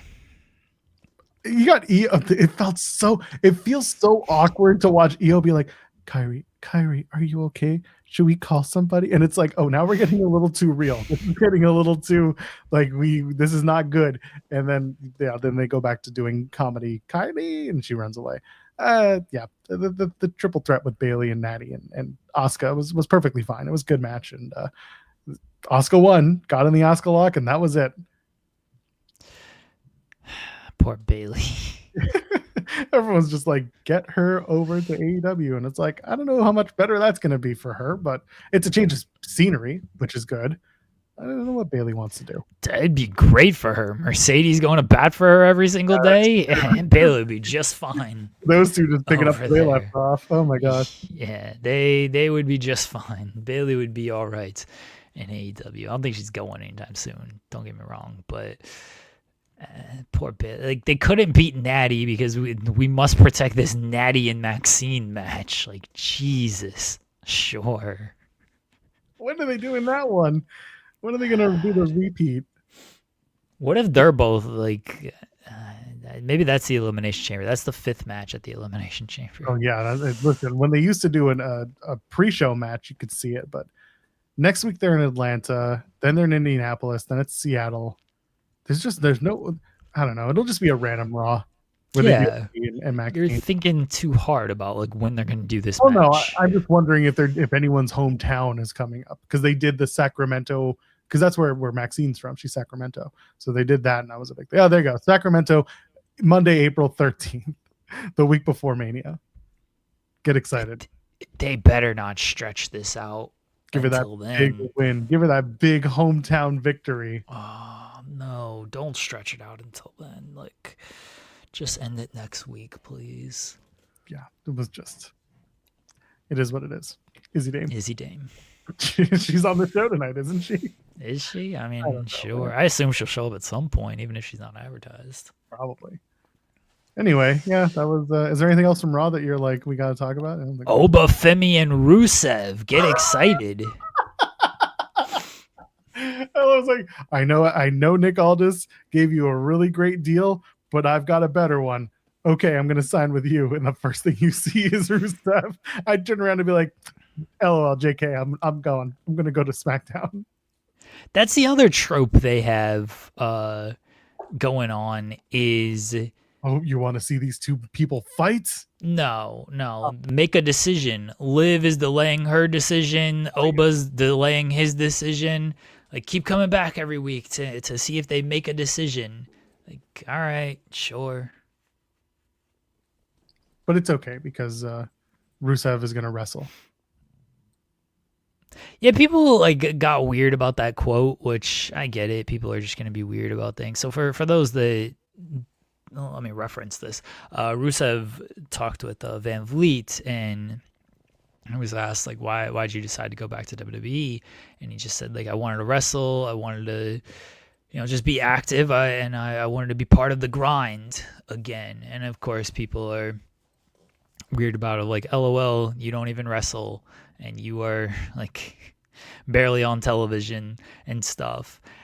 And I get it. Get your jokes off and stuff. But like when you look at the actual facts of things, he wrestled 36 matches in AEW. Now, could he have wrestled more in the last year? I don't know what the discussions were and everything. Oh, Marty Nate just scored. Nice. I don't know what those discussions were when it comes to that in the last year. No idea. But he wrestled 36 matches in AEW. His entire time in AEW, mind you. He's been back in WWE for less than a year now because he came back the Raw after WrestleMania. He's wrestled 33 matches in less than a year in WWE. So I understand people are going to get your jokes off of like, you're not really wrestling. But he did talk about like the grind and wanting to do live events, which he's been part of live events. He is wrestling on television. He is wrestling on main event. Now he was off for 2 months, but the fact that he was off for 2 months and has still wrestled 3 less matches less than a year since his WWE return compared to his entire AEW run, which started in November 2020 and technically ended or didn't end until April 2025. He's getting to wrestle. He's getting paid. He's getting paid and he's working. And if he's happy, like, who are we, right? And Rusev was never presented as top guy. He did the thing with John Cena, the tank, and then he fucked in the tank, and that was pretty much the end of that. Rusev's never been the number one.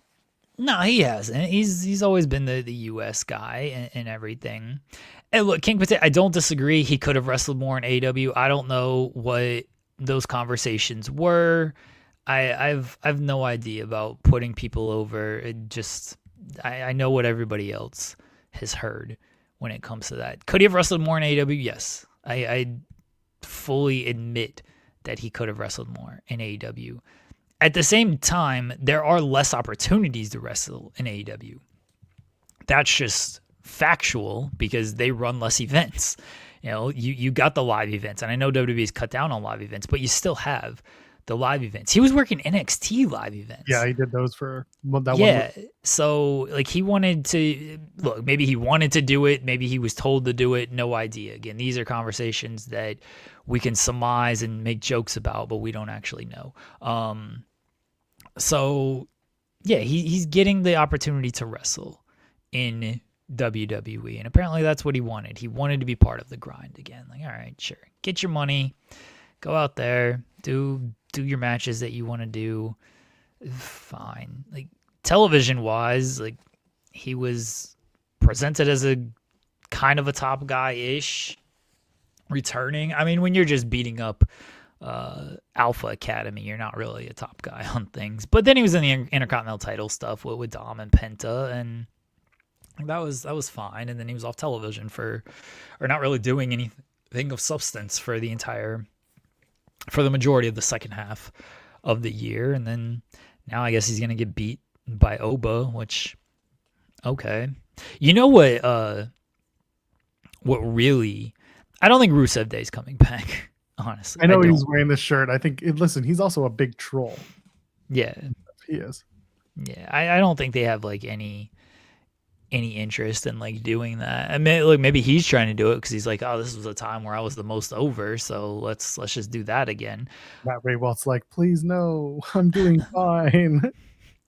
But in listening to that interview, and they talk about the Lashley angle, and apparently that was pitched as a WrestleMania match to him, which it never got to WrestleMania.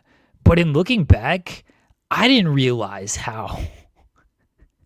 Like, he was in that chair long before Carlos Silva. Like, not only was, he had to watch his wife make out with Bobby Lashley and everything. Like, what? It's a television show. Shit like that happens. Like, fine. But he didn't win any of those matches. He got beat every single time by Bobby. Even in the mixed tag with Liv, Bobby and Lana won that match. So he lost every match. He had to listen to his wife say, I'm having an affair with this person, and my husband is a sex addict, and I guess he's cheating too because of that. I don't know. What? Yeah, we've all been there. Oh, and then Liv Morgan enters, and she's part of this whole thing. And like, Rusev never actually got like any type of revenge in a wrestling setting where you would think you would like get your revenge of like, I've lost my wife. She has cheated on me with this man, but I have proven that I'm the superior man. It's like, no, she cheated on you with this dude, and then this dude kicked your ass. Like, fuck. Yeah, that killed him right there. I mean, he wasn't in the company too long after that anyway, but there wasn't too much recovering after that. No, there wasn't. It's very funny to think about. I'm looking at what was the last time he was on? Sorry, I was looking at Lashley. Never mind. Point is, yes, you're right. That went nowhere. The Lashley and Rusev stuff. It was all. Well, it went somewhere. It just didn't go anywhere good for Rusev. Yeah, it was in service of Lana and Bobby Lashley, and then Liv Morgan for like 2 weeks. Yeah. Remember when she was in the bathtub every week for a month? Oh yeah, that was something. Everyone was just waiting for her to get out of that bathtub. Oh man, yeah, that's Rusev. That's Rusev Day. I was going to say about Rusev. He, yeah, I don't know. I think he is where he is, and you know what's going to be funny? Watch what happens when the World Cup comes around. See where he's at then. See if he's working. See if he's taking the time off, or if he's going to be at a bunch of matches. Big soccer fan, that Rusev. I just think he's gonna like ask for a vacation so he can go to the World Cup. I mean, isn't TKO also doing a bunch of stuff with World Cup? I think like on location is. On location. So maybe he'll be like, hey, make me an ambassador and I'll go to all these games. And suddenly he'll just do his thing.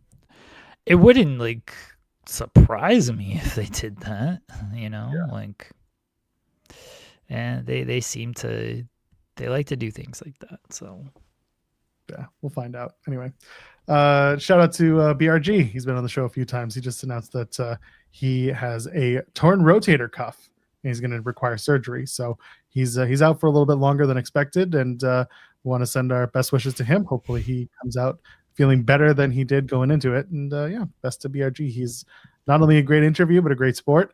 And I hope that the honey has left his body from the last time. Yes. You had to think about that for a second. Best wishes to BRG. It's still wrestling. It's still funny. Oh my gosh. Is there anything else that we have to talk about on today's show? What was your moment of Monday, Joel? Javon Evans qualifying for the Elimination Chamber, a chamber that came into existence long before he was born.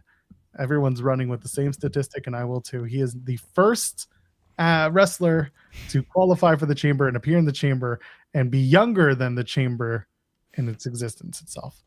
Good on Javon. The match was fine, though. My moment of Monday was the Door kicking the shit out of Austin Theory. The Door should be in the Vision. Clearly more over and a better fighter and more valuable than Austin Theory. Who needs a crate when you can have a door? The Door versus the Crate is the Night 1 WrestleMania main event. Yes, it is. Winner gets a shot at Roman. None of the CM Punk stuff. Punk out here being like, how does it feel to be alive? And then the Crate's just like, fuck you. I'm dead. And he just wins. The Door no sold. It was very unprofessional. The Door didn't no sell. Austin Theory got his ass beat. True. That's it. There it is. Anyway. That Bronson Reed stuff, man. It was there with Bronson, and now he's like Vanilla Ice. If there's a problem, I will solve it. Check out the hook while DJ Paul revolves it. Maybe he'll change his name to The Solver. Big Bronson Reed. You got Austin Theory, who's, what do they call him? The Pressure? What does that mean? Well, because he's a diamond, so and pressure makes diamonds. That's what it is. No, I understand it, but again, it's like the amount of reaching you've got to do to get there is hilarious. No, it's stupid. Like, I don't know why they're trying to force upon this nickname of the Pressure with Austin Theory. Wearing his little black pashmina scarf and the jacket. They are like trying to they're trying to make it with him. Like, they're trying. He's trying. He's like, let me add a new accessory to my gear every single week to stand out more. And look, man, I've said it for years now. It's gonna be Diamond Dallas Theory before you know it. Adding one of his rib tape. No, you know the story where Diamond Dallas Page was coming out with all these gimmicks, and eventually Bischoff was like, stick to one thing and you'll be fine and you'll get over. And that was the start of when Diamond Dallas Page started to get over, according to Page and to Bischoff. But that was when he finally ditched all the gimmicks and stuck to one. That was it. I don't think Austin Theory can do that. I think they've tried to just stick to one gimmick with him, and that didn't work either. He just needs to be an idiot. He just needs to be dumb. That the dumb himbo was his best. That got him over. He can emerge from that afterwards. He just has to get people going. It's not there with him. It's not. It's never been.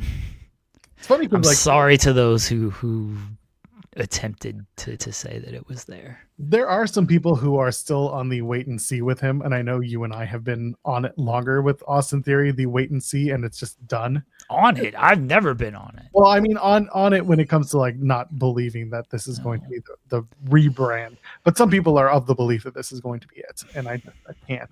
I don't see it. And again, you're putting hat on a hat every single week. He's got a new jacket, he's got a new hairstyle, he's got a new scarf, he's got a new pair of pants. Now he's back to the trunks. Now it's like we're trying to figure it out, but you can't crowd. They wore pants last night. Yeah, were they pants last night? Did he wrestle in the 6-man? Yeah. Yeah. Sorry, I don't know how many people in the Vision anymore. It's there's a masked man every week. There's 3. Everyone else is hurt. There's a masked man every other week. I don't know who's in what company anymore or what brand. Anyway, point is, he was wearing his pants, but before that, he was wearing the trunks last week. Like, he's only 28. I'm not saying like it's just over. We did this game before when he was 23. Yeah, that's the thing. Is like he's just been on TV forever, and Kwame Brown would be an upgrade. Michael Olawokere. Candy. That's who Austin Theory is. He could still turn into something. I don't want to go. It's wrestling. Like, people get over for the dumbest shit and make it when maybe they shouldn't, or maybe when people write them off and everything. But there's a whole lot there when, or you just know with some of these guys, right? Like, Javon's 21 and he's already light years ahead of where Austin Theory is. Like, he's still young. He could still potentially find something at some point, but there's going to be guys who continue to just pop up who are younger and who show more in less time than he has in 5-6 years now. And they're probably going to get those opportunities, rightfully so, over them.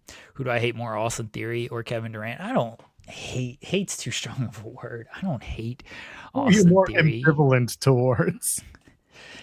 I'll say this, like, I don't know Austin Theory. Anytime like we critique a lot of this stuff, it is television stuff, right? Unless we are talking about like a tweet they sent or a personal thing they did. Like, Cope is the best example. I don't like the television character of Cope or Edge.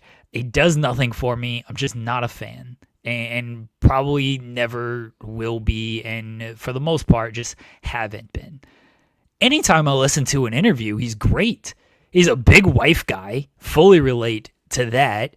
Seems like a nice guy. I feel like we'd probably have a great chat about hockey and how much we love our wives. So I feel like I'd really like Cope if I just talked to him like as the human being. As a television character, he just doesn't do anything for me. And in Austin Theory, I don't know him. I have no idea. I know what everybody else has heard, and none of that's great. I don't know him personally. I can't judge him off of that.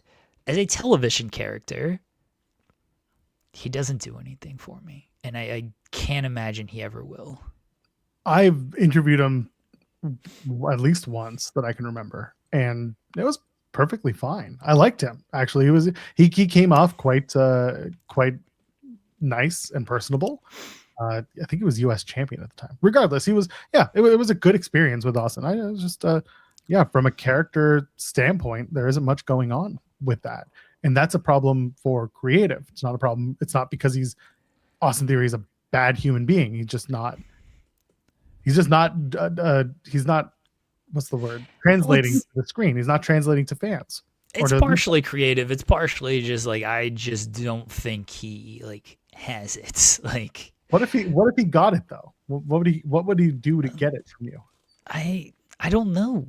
I don't know what that looks like, because he's had 6 years now in WWE, and like, outside of the stuff with the Way, which, I mean, he was the 4th most important member in that group, so Johnny, Candice, and Indy were way better in that group than he was. Like, they were stealing the show in those segments. Theory was just like, he was there, he was fine in them. It was the best work of his career, but it's not like he was the scene stealer every single time. I don't know what they can do with Theory. I have no idea. Like, it's not badass Austin Theory though, that's for sure. Like, I'm not buying that at all, especially when the Door kicks his ass last night. Damn it. Oh man. You know what get me with Theory? If he just goes around and beats the shit out of every Door now. He just treats them all like Rampage Jackson on Tough Enough. He just goes around and, Metal Door, he's like taking a sledgehammer to it, and he's like, one of their family members beat me up and made me look stupid. Now I hate every single Door. I would be a fan if that was his gimmick. Until one day he falls in love with the Door. And he's conflicted. Do I love this Door? Do I love my gimmick? Yeah, Xenowire was saying Austin Theory gets a drug lord gimmick. Jeremy loves it. Biggest fan. If he just became Jesse Pinkman, then all right, sure. You can't keep getting away with this. Yeah, then I might be more of a fan of him. All right, we'll do an NXT preview in a minute. Should we talk about the MJF Booker T comments real quick? Oh, this is sure. Yeah, MJF tweeted out, Booker T in a lot of ways is a blueprint to me, a completely homegrown top guy with massive drawing power on Warner TV without having to have worked for Vince McMahon. If you dislike what he does in the booth, that's fine, but you guys talk crazy on Legends. Show some respect. He's earned it. I thought this was a pretty leveled, respectful answer from Max. Listen, I don't like his commentary. I've made that very clear. And others have as well, but you really can't deny the work that Booker T did in the ring when he was an active performer. Max was right to point it out, and he did it in a really interesting way, saying, he didn't work for he got over before he worked for Vince, not because of working for Vince. I would argue, got more exposure when he joined the WWF, but he was still the top guy in WCW at the time when WCW was not making new stars. He was the one guy that actually found his way to the top and stayed up at the top of the WCW card. So for Max to point it out, he was right. And again, very level to say, if you don't like what he's doing now, that's okay. But he is worth studying if you're in wrestling, and he's worth celebrating if you are a fan of wrestlers who get over and become stars in this business. So that was good on Max to put it out. MJF said, I gotta pop my dick, man. Popping dick for Booker T, as we all should. I'm not even hating on MJF. Like, everyone knows, like, I'm the biggest Booker stan on this show. Certainly on this show, but I don't think MJF is wrong. Like, yeah, if you don't like Booker's commentary, fine. I get it. I love it. You better ask AJ Francis about defending that. I will. Well, you're on the show. You're doing the interview with us, right? I'm not. I don't think I am. It's today? Yes. I hope you are, because SP3 is doing Rated Raw. You said you could do it. All right, then I guess it's at 2:00. Yes. All right, I guess I'll be there. I thought it was you. SP3 says he's doing Rated Raw. Oh, my bad. Well, our communication sucks on this show, folks. SP3's got to come back to this part of the world. Nothing works when he's away. I saw Rated R Raw reviews. I saw it scheduled. I just didn't see when. But it's always 1:00. Even I know that. They've moved them around before, I think, right? It's always like between 1 and 1:15. Sometimes they go late because SP3 is usually doing this show, and sometimes we go till 1 because we got nothing better to do with our lives. But I hear you. No, I think it's you. I hope it's you. Otherwise, I'm going to do it alone, I guess. Yeah, you and AJ Francis, baby. Shit, if you don't want to do it, that's fine. No, of course I want to do it. It's AJ. Okay. Best parts. Okay. And I don't get to do the EY interview that's supposed to happen tomorrow. So. Oh, yeah. The Eric Young interview. And I just booked another one with everybody for Friday. So that's on the docket. Yeah. We kind of teased that one in the Matthew Meschler interview. Oh, you did, eh? Okay. Yeah, we teased it. I didn't give it outright because I learned my lesson there, but no, I didn't give it outright. So you can ask AJ about defending Booker T. I will. Oh, God. Here's how bad our communication is on this show.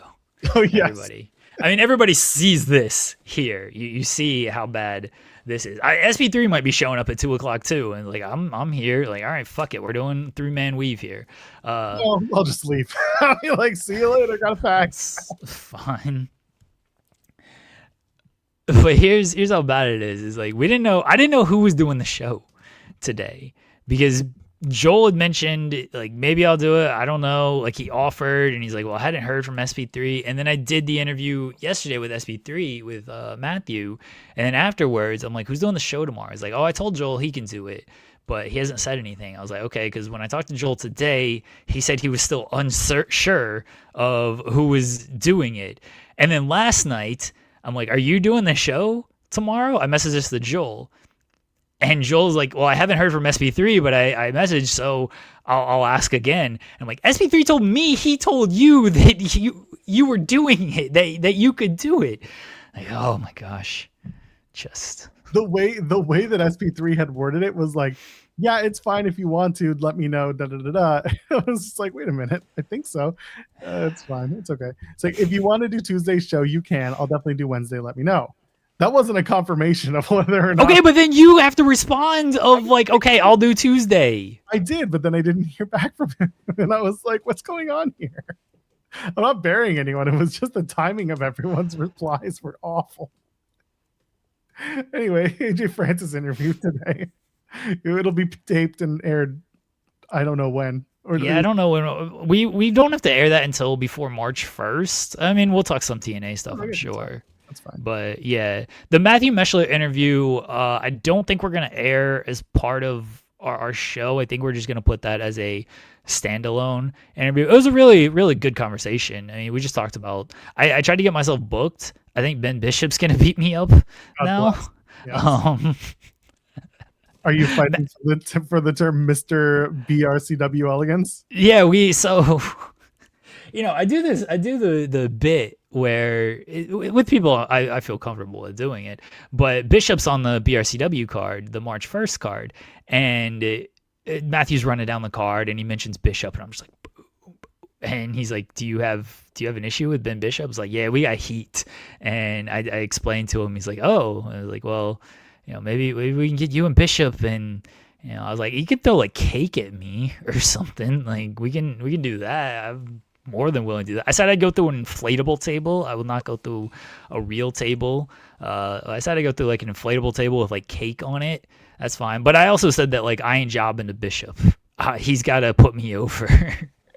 I'm walking in there, and whatever he pitches, I'm like, that doesn't work for me, brother. You got to put me over, and I'm not selling for you. You got to sell for me. So Matthew's a fun dude. He's a good dude, and he seemed. He offered me a hot dog and a handshake to come work the show. I was like, you know what? He said he'd pay for my flight, so that's something. Nice. That's not cheap. Yeah. Yeah, he said, I'll get you a flight, a hot dog, and a handshake. I was like, all right, that's not the worst offer in the world. Where the hell are you going to stay? Or are you just going to go right home? I would go home if I had my choice. I don't ever want to stay overnight anywhere that's not my house. That's fair. I get it. Will Chisholm sends a super chat saying, so Brock's going to little AJ next week, huh? Tell me, man. Game over, Grandpa. Party's over, Grandpa. We're only a month apart. We're the same age. That's the part. Anyway, NXT is tonight, allegedly. Oh, gosh. There's a number one contenders match for the WWE Speed men's title. Ilya LaFleur versus Eli Knight. This actually might be a really fun match to watch, although it's going to be 3 minutes long. Hell yeah, that's going to make it a really fun match to watch. Sure. Lola Vice takes on Kalani Jordan. In case you didn't know, Lola Vice is, in fact, a Latina, and Kalani Jordan is currently her, not him. She is the her version of him. The NXT number one contenders match for the tag titles. It's a fatal four-way between OTM, Hank and Tank Hong Kong, Vanity Project, and The Culling. Are you excited for that? No. The North American Championship is on the line. Ethan Page defends against Shiloh One Tooth Hill. Get it? Okay, I'm not mad at this match. Okay. One Tooth Hill. Get it? Because One Tree Hill. And it's on CW. Tony D'Angelo takes on Cutler James. That's all that's announced for tonight's episode. It's a show of all the NXT shows. It's an NXT show. Yeah, it's really, I don't know what, it's number one contendership heavy. Sure. Anyway, I'm sure it'll be a fine show. I'm sure it'll be. There will be a lot that happens, and I'm very much looking forward to SP3 hating on all of it because I don't think he likes NXT for good reason, mind you. So I am looking. Look, folks, we're talking a lot of basketball tomorrow. I'm going to prepare everybody. We got All-Star Game.